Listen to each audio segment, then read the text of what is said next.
বছরের শুরুতেই একটা জিনিস হচ্ছে আমার খুবই ফেভারিট। তো এটা হচ্ছে ঘেটকুল। ঘেটকুলের পাতা আর ডাঁটা আলাদা করে নিয়েছি। পাতাটা আজকে করব আর ডাঁটাটা অন্যদিন করব। তো দেখো পাতাগুলো আমি কুচিয়ে ভালো করে ধুয়ে মিক্সি জারে মিক্সি করে নিলাম। নিয়ে প্রথমেই আমি নিরামিষ করে করব, সেটা তোমাদেরকে দেখাই। একসাথেই আমি নিয়ে প্রথমে লবণ আর হলুদটা ভালো করে মাখিয়ে নেব। তো মাখিয়ে নিয়েছি দেখো। আর এইটা আমি অর্ধেকটা নিরামিষ অর্ধেকটা আমিষ করব। তো দেখো, আর এখানে কড়াইতে আমি সর্ষের তেল, একটু কালো জিরে আর লঙ্কা দিয়ে দিলাম একটা, আর অল্প করে ঘেটকুল দিয়ে দিলাম, নিরামিষ করব।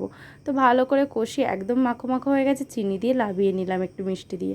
তোমরা দিতে পারো নাও পারো। তারপরে কড়াইতে তেল বসিয়ে সর্ষের তেল, তারপরে একটু রসুন ভেজে ভেজে নিয়ে তার মধ্যে একটু পেঁয়াজ দিয়ে নিলাম আর দুটো লঙ্কা দিয়ে দিলাম। দিয়ে ভালো করে নাড়াচাড়া করে একটু কেটে দেব লঙ্কাগুলো, আস্ত দিয়েছিলাম।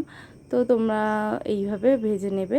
তো ভালো করে ভেজে নিয়ে তাতে একটু হালকা সামান্য লবণ দিতে পারো তাড়াতাড়ি, তাহলে পেঁয়াজটা গলে যাবে। তো এইভাবে করলে তো তাড়াতাড়ি পেঁয়াজটাও ভাজা হয়ে যাবে। তো দেখো আমি ভালো করে ভেজে নিয়েছি। তারপরে এই যে ঘেটকোল বাটা যেটুকু ছিল সেটা পুরোটা দিয়ে ভালো করে আমি নাড়িয়ে চাড়িয়ে একদম শুকনো শুকনো করে নেব।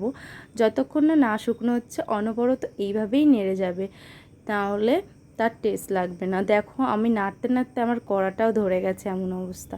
তো যাই হোক, তোমাদের কাদের কাদের পছন্দ অবশ্যই